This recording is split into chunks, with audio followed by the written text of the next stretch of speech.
Hello everybody. Today we will install Vertica in AWS. So the first thing that we will need is to go to aws.amazon.com.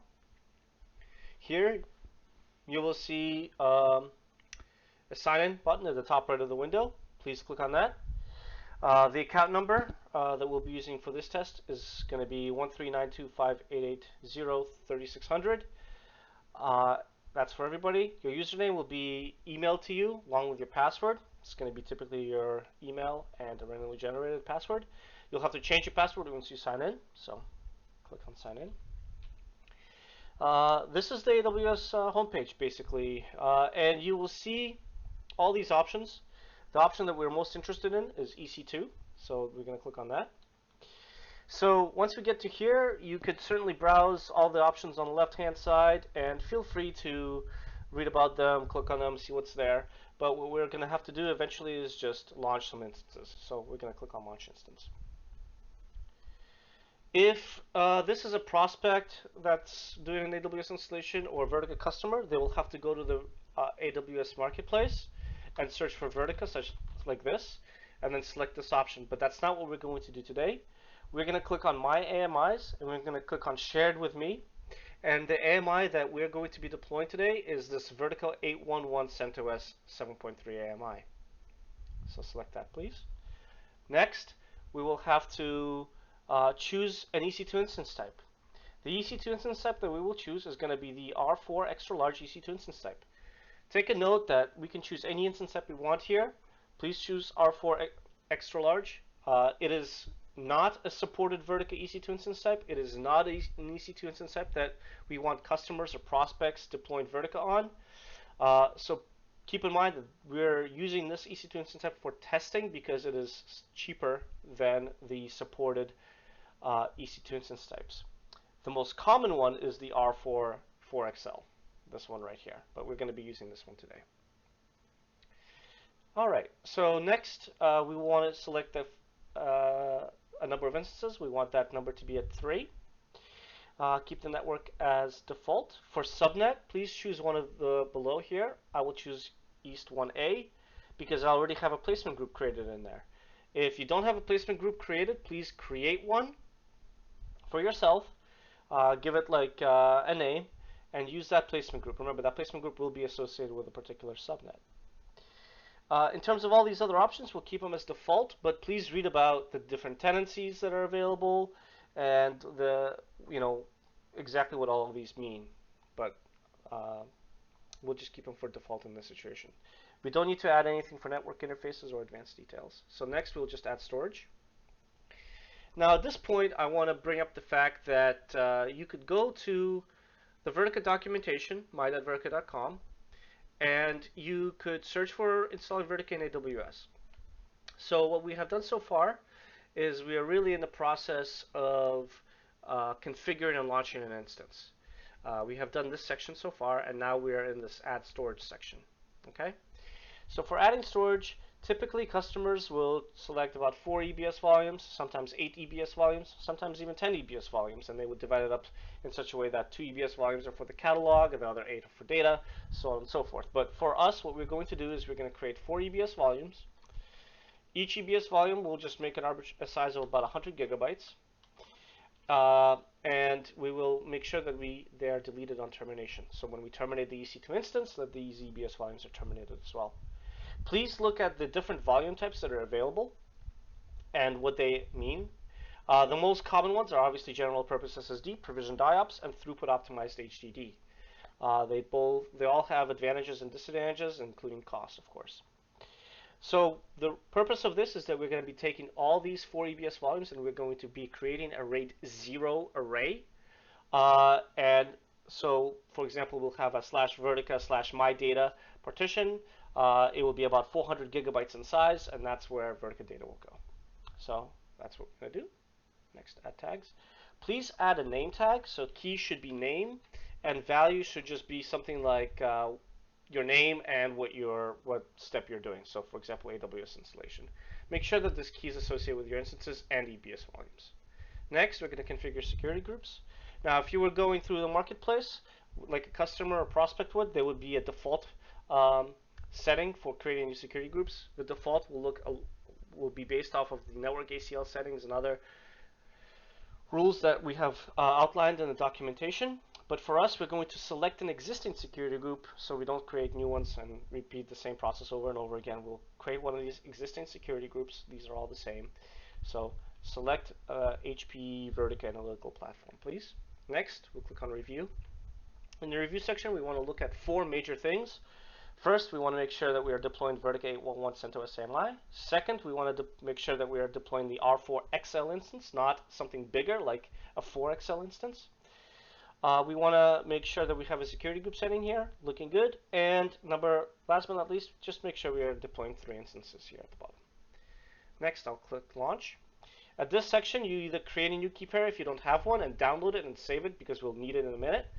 But since I already created a key pair, I will use an existing one that I have, and I will acknowledge and launch instances. My instances are now launching, so we're launching 3 EC2 instances. We can see the process right here. As you can see, they are pending. So what I'm going to do now is prepare to connect to them. We will need to upload our PEM key, and we will also need to connect to them. So I'm going to use PuTTY and WinSCP.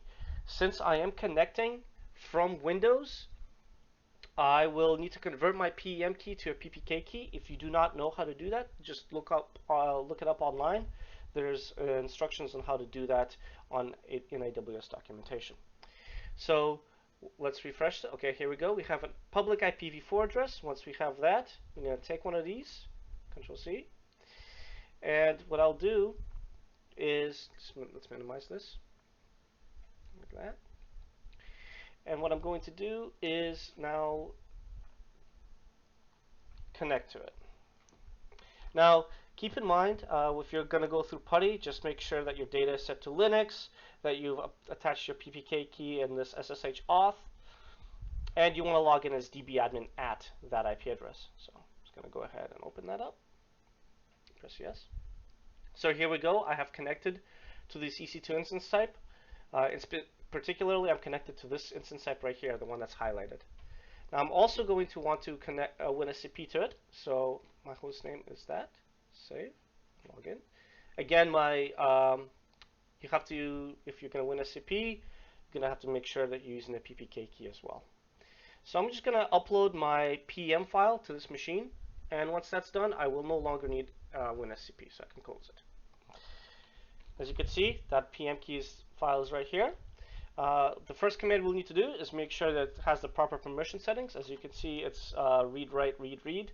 We want to make sure it's read only for the dbadmin user. So I'm going to chmod 400 on this file. Next, I will duplicate this really quick. Duplicate the session into 3 different sessions because we have 3 nodes. So first thing is I'm going to SSH this middle screen to node 2. So SSH-I rmpem to dbadmin at, and we're going to use private IP addresses here. So here's my private IP address of node 2 that I will now call node 2. Here's my private address of node 3. Again, SSH-I rmpem dbadmin at node 3. And so yes. So I'm connected to node 1, 2, and 3. So this is node 1, node 2, and node 3. Next, I'm going to just sudo su, just so I'm root on all 3 instances. This way, I won't have to sudo everything. I could just do it as root. Next, I will, if we do df-h, we could see that Vertica data is mounted on xvdb. I'm just going to go ahead and unmount that, because we're going to create a brand new RAID 0 array, okay? So, and I'm going to do that on all 3 nodes. Next, I'm going to change directory to opt vertica sbin, and I'll do that on all 3 nodes as well, because the next step for us is going to be to configure storage. So here are the instructions on configuring storage, and we will have to run this command. Now in this command, if we run it, configure AWS software RAID, I'm just going to go --help, you will see the command that we'll need to run. It will look something like this. configure -t, but we are using EBS. -m is going to be the mount point, so we'll call it Vertica mydata. And -d is going to be the drives. To see what the drives are, type in the command lsblk on one of the machines, and you will see that the 4 EBS volumes that we've mounted are xvdb, xvdc, xvdd, and xvde.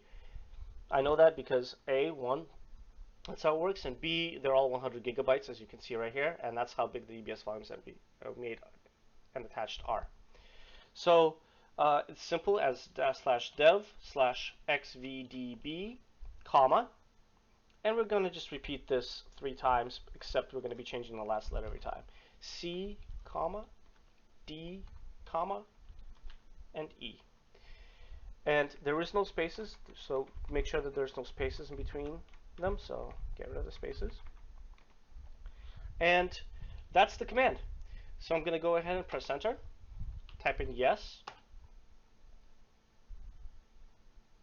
And this essentially creates an ext4 file system across those 4 EBS volumes. All data that you had on those existing volumes is lost. So if we do lsblk df-h, you can see that Vertica /mydata now exists and mounted, and also it is in fstab right here. So every time we restart the machine, Vertica /mydata will be mounted as our RAID 0 array. And I want to do this on all the nodes. So let's go ahead and just rerun the same command on all the nodes. So what's the command? It's /configure AWS. We're going to do that on all the nodes. And of course, make sure you type in yes properly. When it's done, you just do df-h to make sure that it's mounted and it's working properly. Good. Next, what we're going to do after we've finished configuring storage, we're going to move on to forming a cluster. To form a cluster, all we need to do is just run this command essentially, opt vertica sbin install vertica --hosts. We can do that on any single node. Again, the IP addresses that we want to pass are all going to be private IP addresses. So let's make sure that we pass the private IP addresses. So I will click on all these 3 nodes in the console, and I will collect their IP addresses. Control C. Simply entered in a return in there. Give it a second. So --hosts, comma, and then the next one. Control C, comma, last one. And then there's going to be a few options that we're going to have to also pass, such as dba-user-password-disabled, point-to-point. So let's just copy and paste those.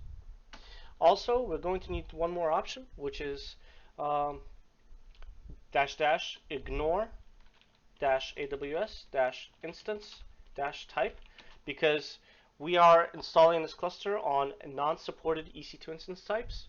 Again, the R4 extra large is not supported by Vertica. So make sure your customers aren't deploying Vertica on EC2 instance types such as this one. Next, after those options, we're going to need this data directory option. And the data directory for us is going to be the one that we've just mounted, Vertica /mydata. So /vertica/mydata. And of course, we need to pass in ssh-identity option, which, since I have my PM key on node 1, that's why I'm doing this installation on node 1. And it's in home dbadmin, that's why I put it, Artem AWS PEM. Okay, with this command, I'm just going to go ahead and press enter. Again, I'm doing this as root. While the cluster formation is happening, we're going to take care of just one little item. We're going to prepare some data. We're going to generate some data that we will eventually load into this cluster and to this database that we'll be forming. So I'm going to go ahead and just su to dbadmin.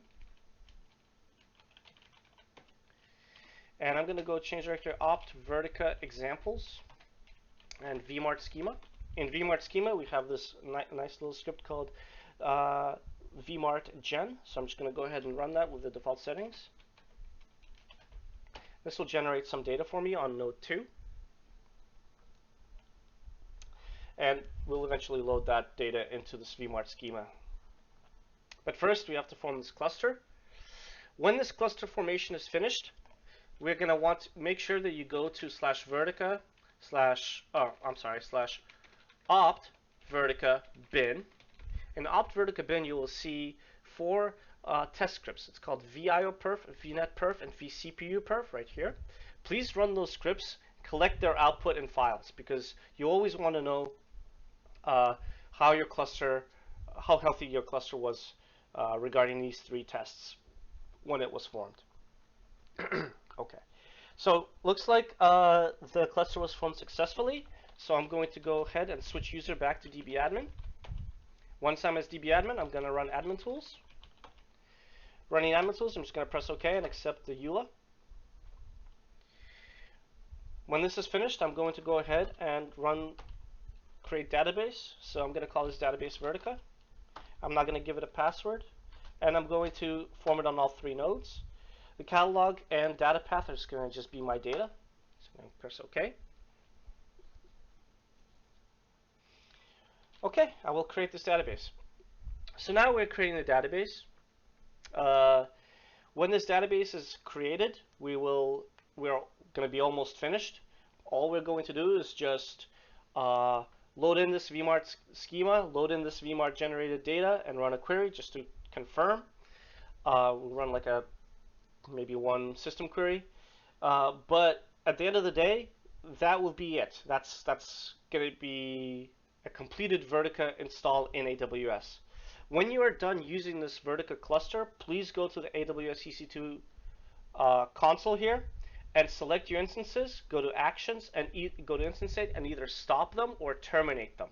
Terminate means they'll never see them again. They're going to be completely gone, and you'll have to recreate this cluster in the future. If you stop it, that means that the nodes are essentially shut off, and you can always turn them back on when you need the cluster again in the future. And of course, you're not going to be charged for it if it's completely terminated or stopped. So that's one major benefit. So please do that when you're not using the cluster. So here we go. We are in the process of installing Vertica. Not installing Vertica, creating the database across our 3-node cluster that we have already formed. So the packages are being unpacked, and we are seconds away from the finished completion of the database creation stage. So just to recap, what we've done is we've gone through this installation and running Vertica in AWS segment of the documentation. We configured and launched our instances. We connected to our instance. We prepared our instances. We configured our storage. We formed a cluster, and of course, we created the database. So the database has been created successfully. As you can see, we can go VSQL. This is on node 1, dt, select star from system. Looks like it's working. Select star from nodes. Up, looking good. So let's go ahead and VSQL-F, and let's go ahead and define the schema. Great. And we're going to load the data.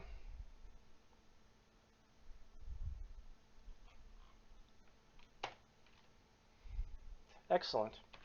So here we go. Let's get out of this. The tables are there, looking good. Now we're just going to go ahead and select star from, say, date dimension. Looking good. So there we go. We have a functioning Vertica cluster in AWS. In our next video, we will load data from S3. Thank you for watching.